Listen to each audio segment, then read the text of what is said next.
everybody, how you doing? It's Gary Wise here once again, Words for the Wise. Hopefully we're going to be very soon for your mentor's favorite podcast. Today we're coming back to part 2 of our podcast on boundaries and how to best put down some effective boundaries in your life, your team's life, your kids' life, and just ways you can better say no because sometimes that's what you got to say to protect your space and protect your mind, right? All right, so this is part 2. This next part, we're going to be discussing the final few areas of consideration that I want you to think about as you're living your life and hopefully finding ways to protect your time, protect your sanity, and protect your space. This next one is important because for me, it's about giving yourself and your people the ability to fail safely, right? I think that not everything needs to be perfect all the time, right? It's important to be able to allow for things to not always be perfect. And whether that's for your kids, whether that's for yourself, I feel like people that are always trying to live to a perfective state struggle. And so you have to figure out what are the right and left parameters and how can you best allow for things to maybe be bumpy, right? Strategic non-intervention, right? Strategic non-intervention. What that means is essentially stepping back and letting things play out, letting people fail a little bit, teaching them to ask for help, but not for every step, right? Nothing is, a kid will come up to me and say, hey, Master Chief, where is so-and-so located? So a kid, this happened last weekend actually, a student came up and said, hey, Master Chief, where is this high school located? So I said, well, get out your cell phone. You got your cell phone? Cool. Bring it out. Open up Google. Okay. Type in where is, put the high school in there, located, hit enter. And there you go. There's the answer, right? Sometimes they need to learn to go find the information for themselves instead of just always expecting somebody else to give them the quick answer. Because you need to know how to go find out information. You need to know how to go find information for yourself and how to not always rely upon someone else to find you the answers. And I think that as a leader, we have to let people fail. I just think it matters. They have got to learn that it's not always catastrophic and that the consequences are going to hurt, but it's not going to change their life. Especially, now look, if this failure is going to affect a grade or whatever it is, then I think more conversation needs to be had. But here's my question. How did we get in that space? How did we get to the space where by failing to make this decision, you're going to fail a class? Like, I'm sure there were data points up till this moment. I remember there were times on the ship where people would bring the captain a decision that would essentially cause us to miss mission. And we would just be like, whoa. How did we get to such extremists that now if we do not say yes or no, we're not going to meet the mission? Like, there seems like there was a lot of data happening, a lot of events were taking place that we did not get advance notice about. And now it's almost unfair to put him in this position to have to be the person that makes this choice and have to call up his boss and say, we're not going to meet the mission. That's not going to work, right? So one of my jobs was to make sure I heard about these things before it got to that point so I could preemptively get us involved and help us to unpack what the heck is going on so that we don't get ourselves in that pickle, right? And so I think that learning how to recognize when things are copacetic, they're not going to cause anybody physical harm, and maybe we should just let this play out a little bit. Step back. Failure is where the scar tissue of grit is formed, right? I'll say that for you again. Failure is where the scar tissue of grit is formed. People don't just get gritty, right, by always winning. No. You gotta fail. It sucks. Sorry, it sucks.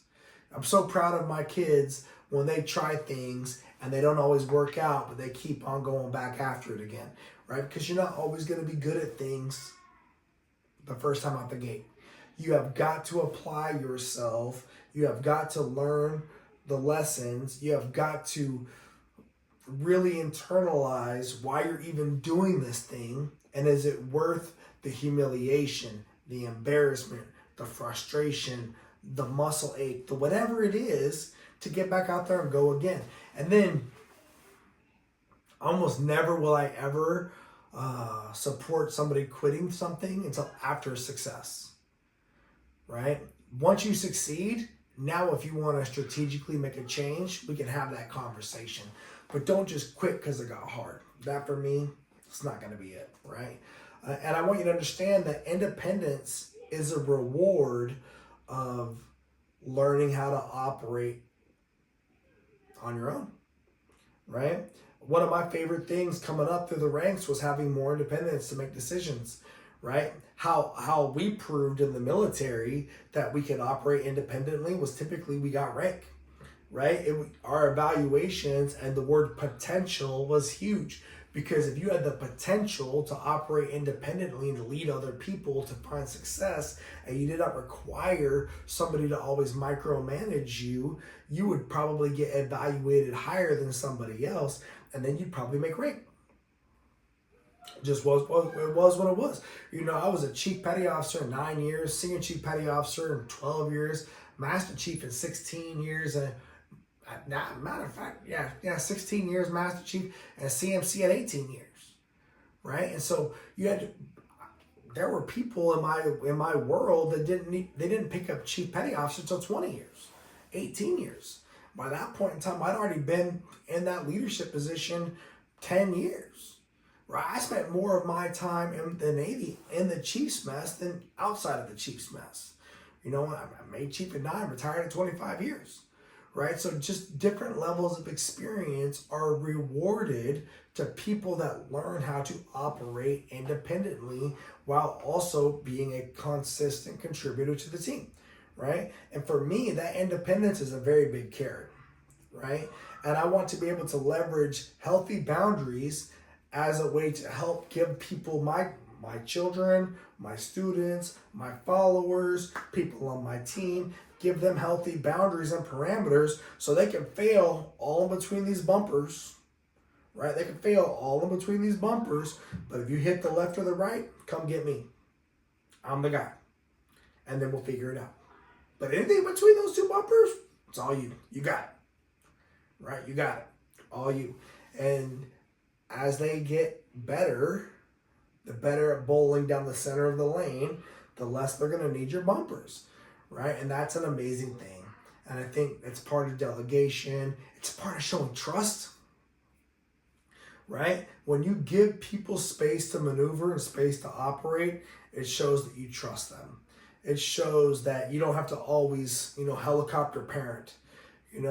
Again, taking a 3-year-old to the playground is not the same as taking an 11-year-old to the playground, which is not the same as taking a 17-year-old to the mall, or letting a 17-year-old go by themselves to the mall, right? So different approaches for different abilities, and you have to understand your people and what they require of you. That said, sometimes you gotta let them fall on their butt. Sometimes you gotta let them learn the hard way a little bit, and then just reassure, debrief it. If they want to talk, let's talk about it. One of my favorite things to do is ask them whether they like it, feedback or advice. Sometimes they don't want to hear it, it's not the right time. That matters. Nothing is more frustrating when someone's going through a tough moment and then people want to give them immediate feedback or immediate advice. It's not always helpful, bro. Chill out. Let them work it out. And then when it's appropriate, maybe y'all can have that conversation in the future, right? It matters. But for me, I'm a big fan of perseverance over resilience. I really am. I feel like resilience has become such a cliche word, right? Everybody needs to be resilient. How about you quit getting knocked on your butt? How about you learn to duck? How about you learn to step to the side and maneuver? How about you start to pay attention and learn the lesson instead of having to always get back off of your butt because you got knocked down, right? I would much rather see you become a perseverant leader than a resilient leader, right? I would much rather see you be solid and constant and consistently moving forward by having to always figure out how to recover, Just being honest. I would much rather have proactive people on my team than reactive people. And for me, I feel like reactionary has become an innuendo for just lazy, right? Lazy. Don't be a lazy leader. Don't be a lazy team member. Be proactive, be productive, persevere, and do your best to learn while continuing to gain ground, right? Next one we're going to talk about is going to be understanding you can do, this is an 80-20-20 boundary setting, or the 80-20 boundary. You can do anything, you just can't do everything.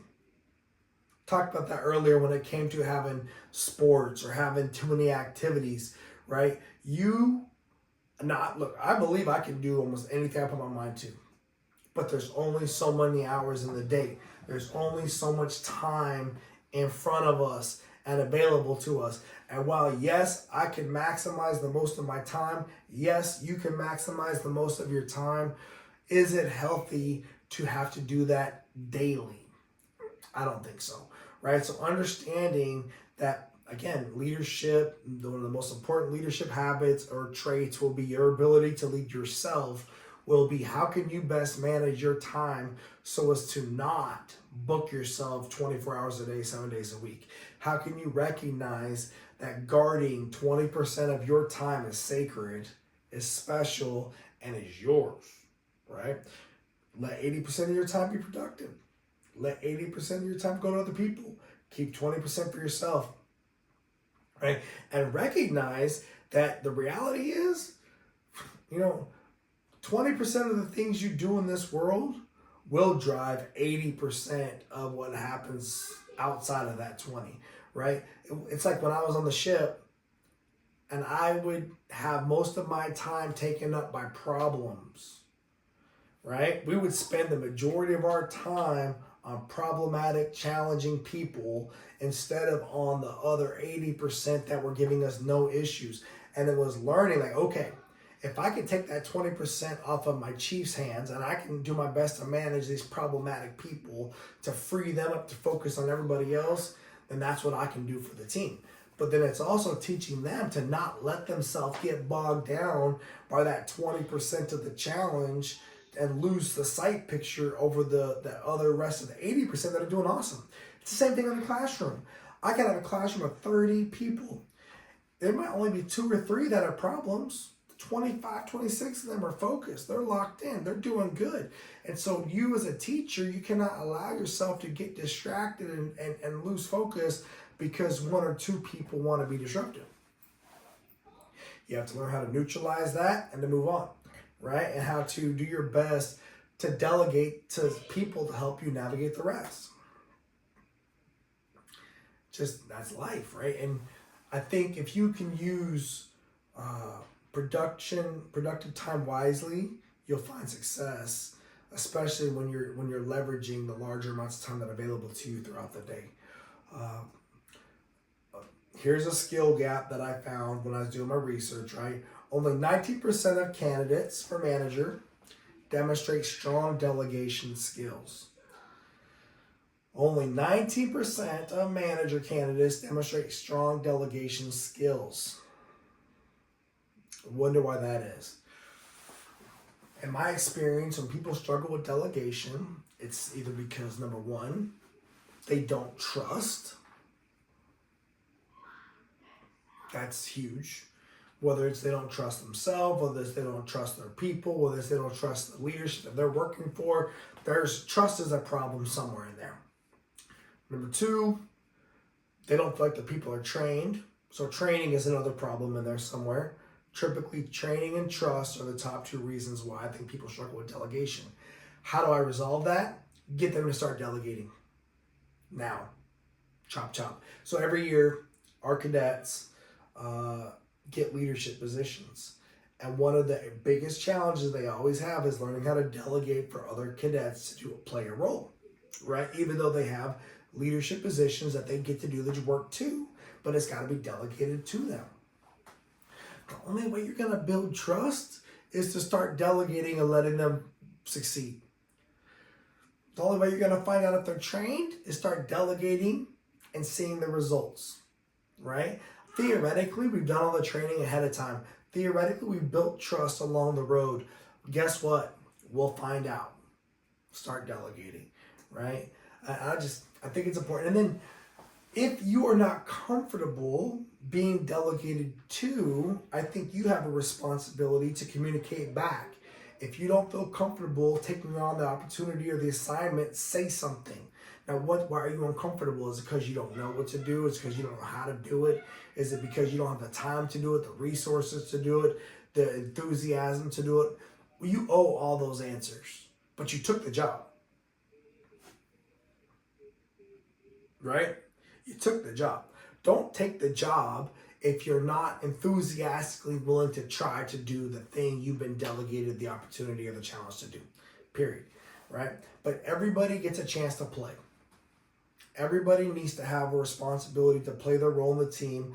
And even when we fail, there should be plenty of blame, plenty of responsibility to go around, right? And that's the only way to develop the next generation, right? You've got to shed the load. You've got to let go of tasks, especially when they don't require just your decision making. Delegate those down. Let people understand where their decision making authority lies. I would rather have somebody make a decision and then find out later that they weren't qualified to make it, but it's not the end of the world, right? Than somebody who never wants to make a decision because they're afraid of their own shadow. Like, that's crazy, right? Will you find both in this world? Yes, you will. You'll find people that selfishly want to make every decision because they want to be bull in the china shop, which could be a complication. Or you'll find people that don't want to make any decisions because they're afraid, right? Next topic is going to be authenticity versus compliance. And for me, I don't appreciate when people hide behind compliance because they're afraid to act, right? Don't act like you cannot make something better because it doesn't tell you how to do it in the book, right? Everything in the book, in my opinion, is always up for revision, right? We can always improve the process. We can always gain experiential learning and wisdom. We can always figure out ways to improve what we're doing as an organization.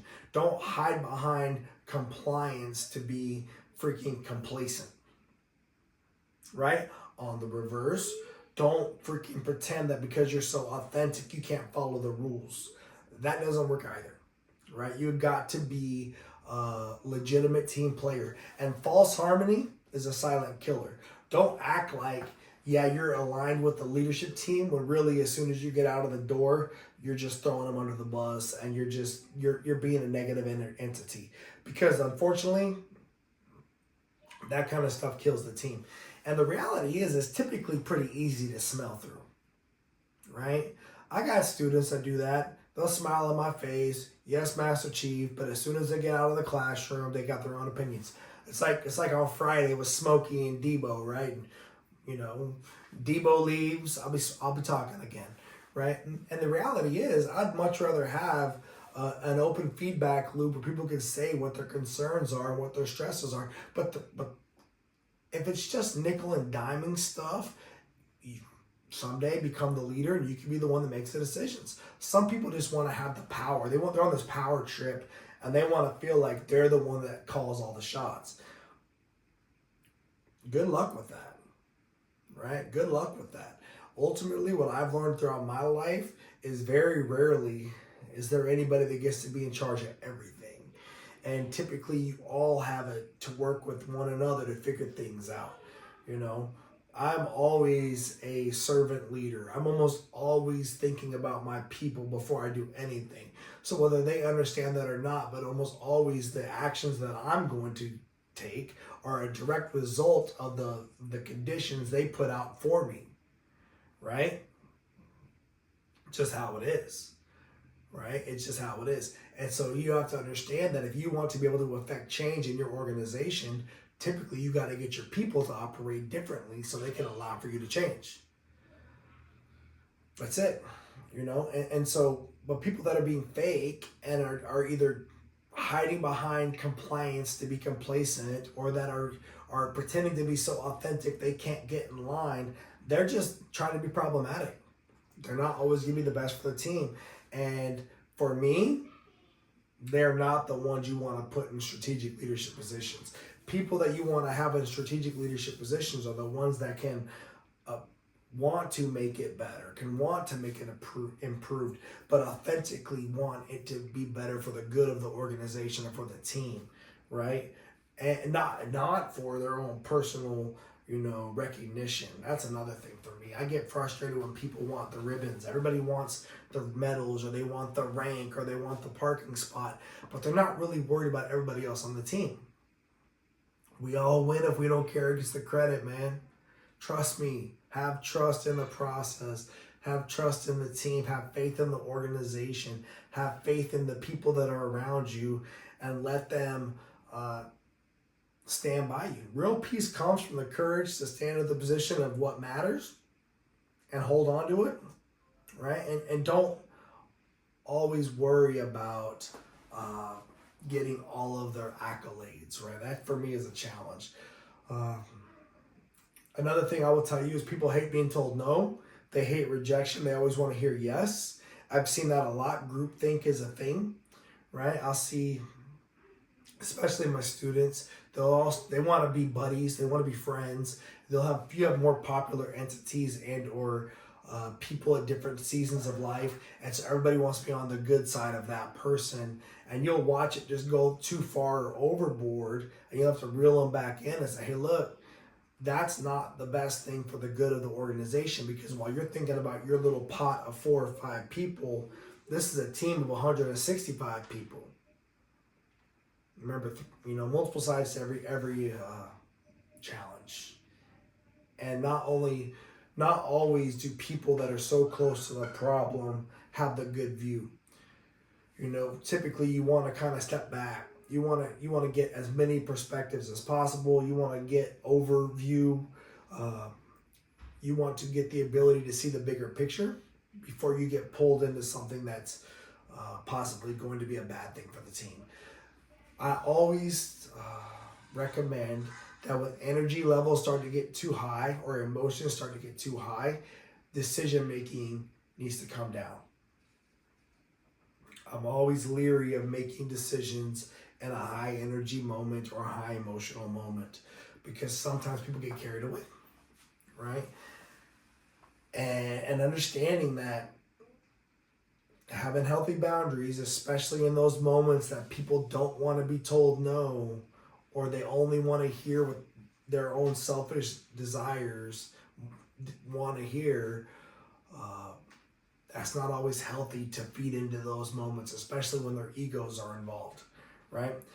People working on too many priorities report that a 30% lower quality of output. So what does that mean? That means if everything's a priority, nothing's a priority. So leaders, our job, parents, leaders, managers, whoever you are, our job is to filter through the priorities. I remember on the George Washington one time, I asked the chief engineer, we were doing something, get ready for in-serve, and I said, sir, if everything's a priority, nothing's a priority. What are your priorities? And he just looked at me like I was crazy. Because, I had a list on my desk of priorities, but he kept changing the channel. He kept changing the priority list. And I appreciated that there was a lot of moving parts. I appreciated that there was a lot going on. But at some point, leaders need to be the ones to help protect their followers from having too many priorities, right? And you, at a minimum, need to protect your peace and say, all right, here's the priorities that I'm focusing my time on right now. And I will let other things fall away. Again, like I said in the previous episode, not everything deserves an immediate response, right? I love it when people focus on alignment of their priorities with their personal goals or their personal life choices. Chris Cahill, a buddy of mine, he was somebody who used to host a podcast with me. He would always talk about the word alignment. I love the word alignment. And if you can align your priorities with your personal goals, your personal choices, you're going to find a lot of peace, right? I would choose alignment over approval every day. And I would work to reinforce your voice and your integrity over everybody else just being happy with who they think you are. Because a buddy of mine gave me a coin one time. I was at the senior chief board in Millington, Tennessee, and he gave me this coin that would stand on its own on the desk. And I remember saying, "Hey man, you know what the heck? This coin doesn't even fit in a coin holder." And he said, "Because I wanted my coin to be unique. I wanted my coin to be different. And essentially, I wanted my coin to stand up on its own, and for you to understand that if you don't stand for something, you'll fall for anything." Now, that coin does not get displayed with all the other coins because it doesn't fit in any of the coin holders, but I still have it. But I remember that lesson. And I think it's important that you need to know what you're going to stand tall for, right? Oh, and I think people need to understand, what are your red lines? What are the areas that you're not going to fold? What are the areas that you're going to be the one they come to look for as that leader, as that father, as that mother, as that person in their life that they can depend upon? Okay. Next up, the loneliness epidemic and human connection. Oh my God, this is so true. You know, we talked earlier in the last podcast about how people are, hyper connected. They just feel like they have all these relationships. But the reality is, how many people are they dealing with with conversations, with engagement, with things that are not just surface or not just manipulating the vision of what they want them to see, right? How many people are they actually getting with on their off time? Now, I don't believe you need a lot of people. I really don't. I mean, my wife, my sons, I have a low need for extra people to always be in my circle or in my space. But for some people, they're so socially active that they feel like they need a lot of people to be around them. But unfortunately, this is one of the numbers I got. 8 out of 10 people are saying they have a loneliness vector or is a top threat to their mental health, because they don't feel like they have people that they actually can depend upon in real life. Think about that. If your house burns down tomorrow, who's going to come help you tonight?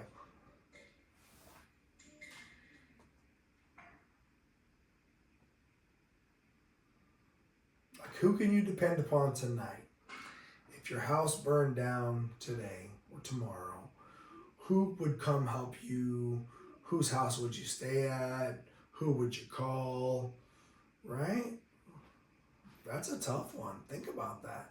And it's true, a lot of us, I don't like to be dependent on a lot of people. I like to live a life where my family is independent. We take care of ourselves. I have my church group. I have my school group.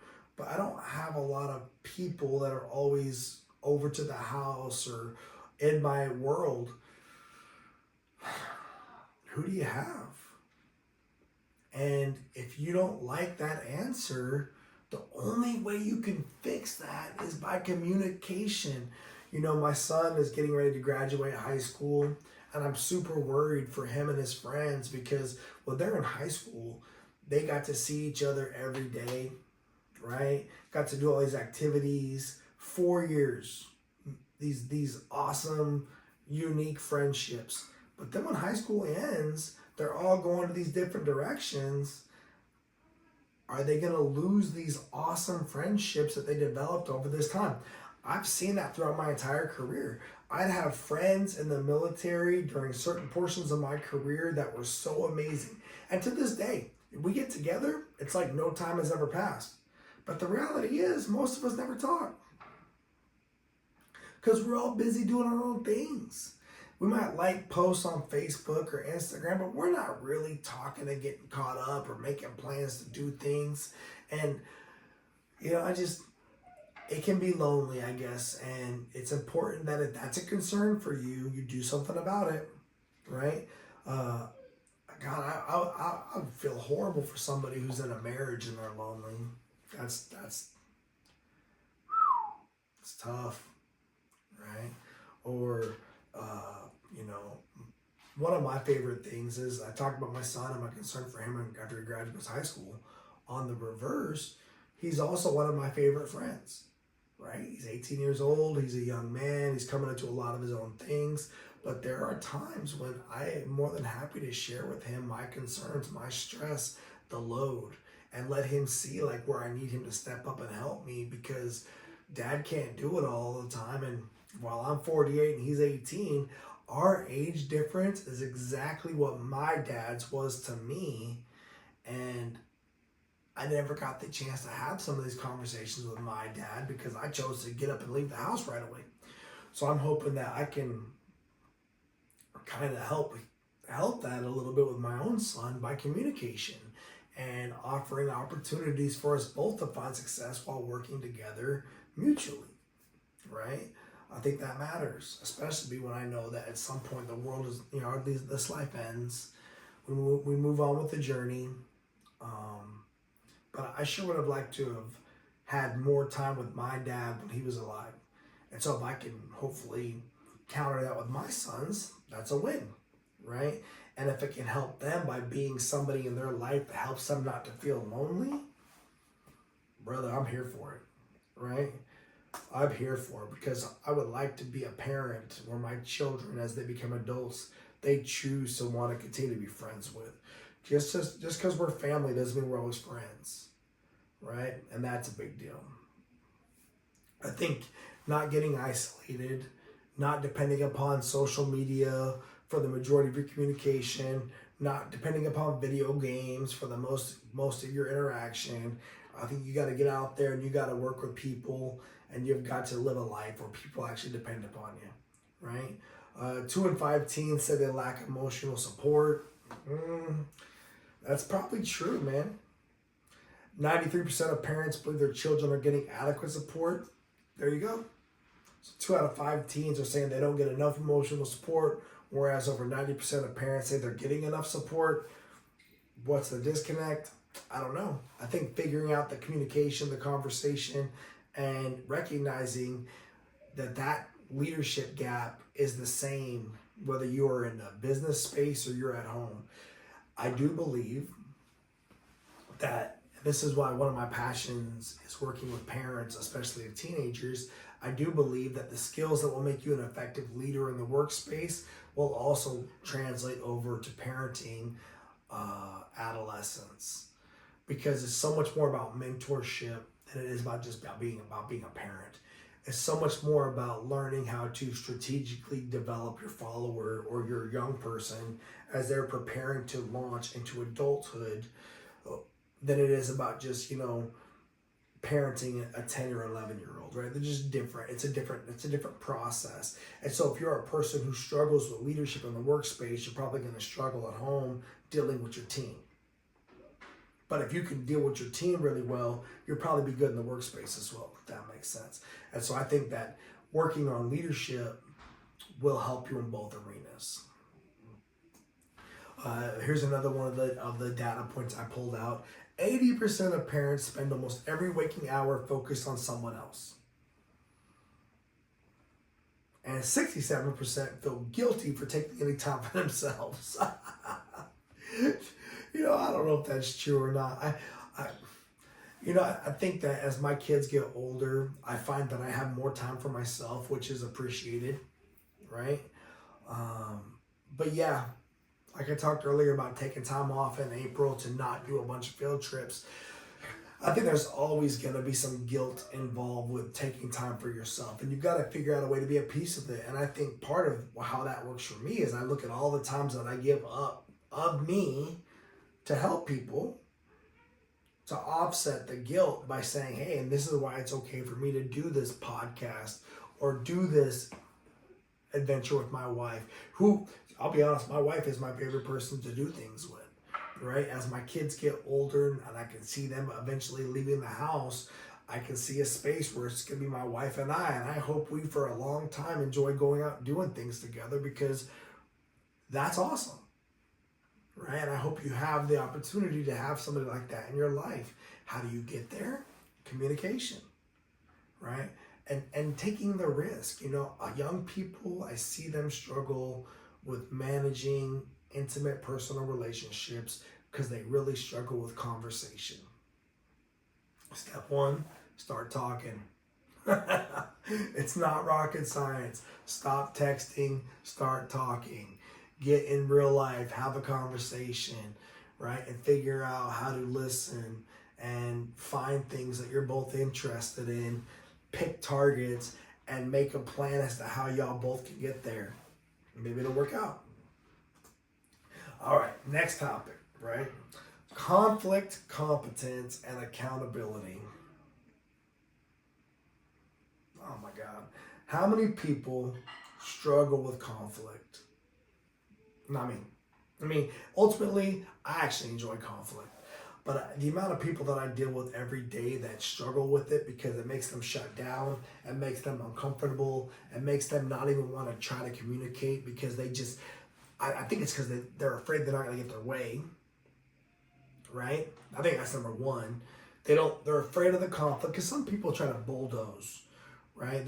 I'm going to win so fast, so hard, and you're not going to be able to stop me. And that's their way of handling conflict. I can see the strategy in that. Some people are just going to be stubborn, right? And refuse to even communicate and just take all their toys and go home and I'm just going to leave and you're going to be out of luck because I'm not even going to give you the opportunity to be successful here because I'm not even going to open up the conversation because of the energy or whatever it is. I think that when it comes to conflict and accountability, which is a part of this data point, because people are afraid to be held accountable, or they're always taking responsibility for things, even when it's not their fault. And some people, that's a negative thing, right? Remember, we're talking about boundaries here. And how can you have healthy boundaries around conflict and accountability? So number one is trust. Trust in yourself, trust in your team, trust in your leadership, trust. The word trust. It's going to be in almost anything that we do. Trust in immediate managers today, unfortunately, this is a data point that I discovered, has dropped from 46% to 29% theoretically in just 2 years.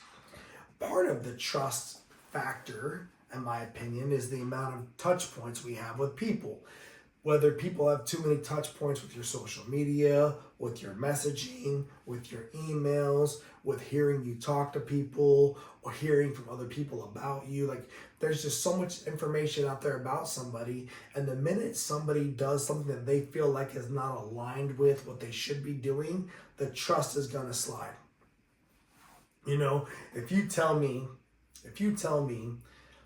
that you never use the color green, and then I hear you later talking about how much the color green is something you're interested in using, well, now I don't trust that you don't use the color green because what you're talking about doesn't match what you said earlier.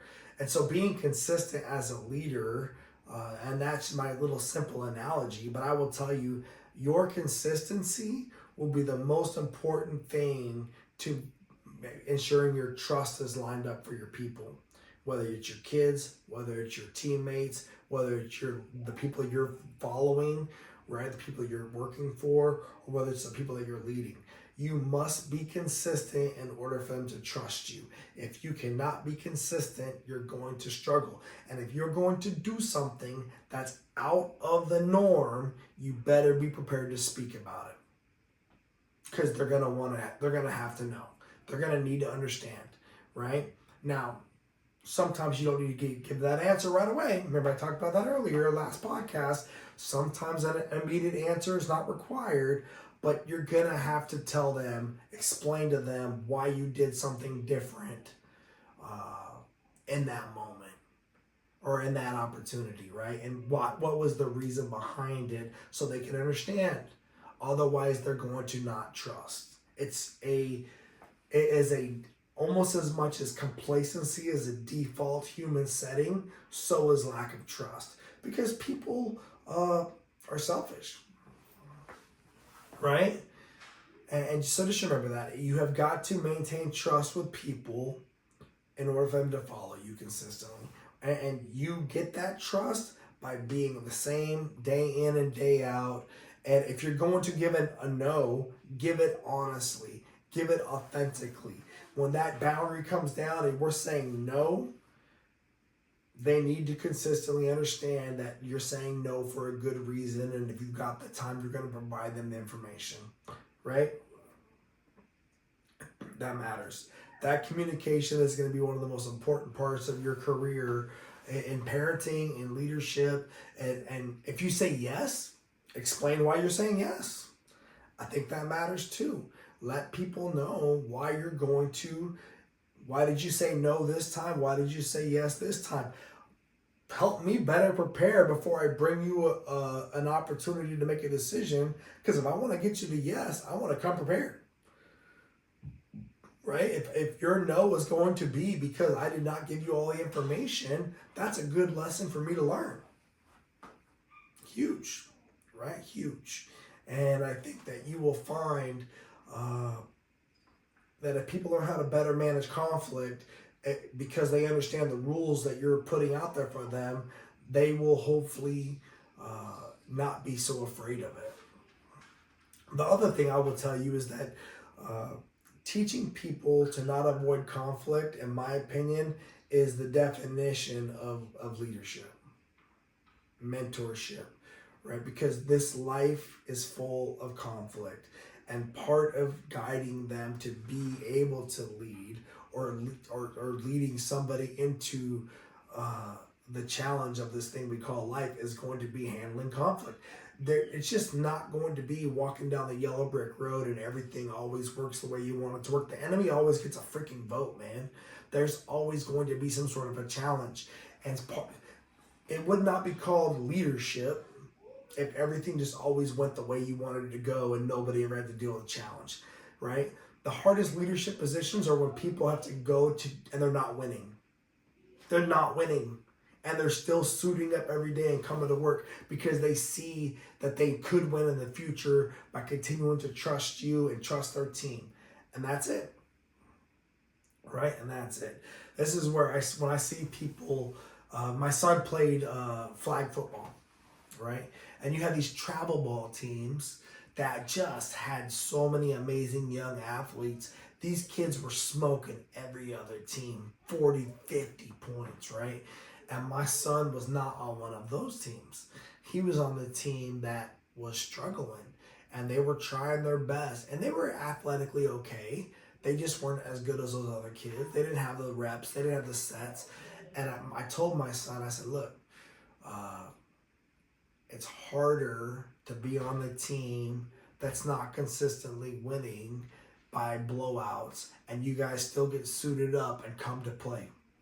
And you come to depend on each other. You go to practice and you practice hard. And when you get your victories, it's just so sweet. And it's a different experience. And for the coaches, it's almost easier to coach a team that's full of all-stars than it is to coach a team of people that are not constantly winning. Right? Now, not taking anything away from those kids that are on the travel team, because I'm sure they've had to work their butts off throughout their lives to get to be that level of good, right? Not everyone sees the level of work you put in to your long-term development to be that good. But the reality is, the leaders that I tend to focus on are the ones that have teams that are not always finding success, and that are struggling to get people inspired to come in and make the thing work. And that's my reality, right? Now, I'm very blessed that the teams that I'm a part of, typically by the third, fourth year, we're typically doing pretty dang good, right? But it takes time to get there. It takes time, and you're not gonna get there in a flag football season. You know what's cool about these travel teams is the same teams every season. They're the same teams every season, so for them they don't have to always start again. Whereas for my son, he gets put on a different flag football team every season. For a lot of my professional teams, at least in my retirement, working with the high school, I get 4 years with these kids. By the end of that 3rd year, they're dialed in, right? And we're really finding a lot of healthy success. And that happens, but it takes time, right? It takes time. Most leaders get frustrated and they don't know how to get their people out of the mud. Well, I've given a lot of good ideas throughout this whole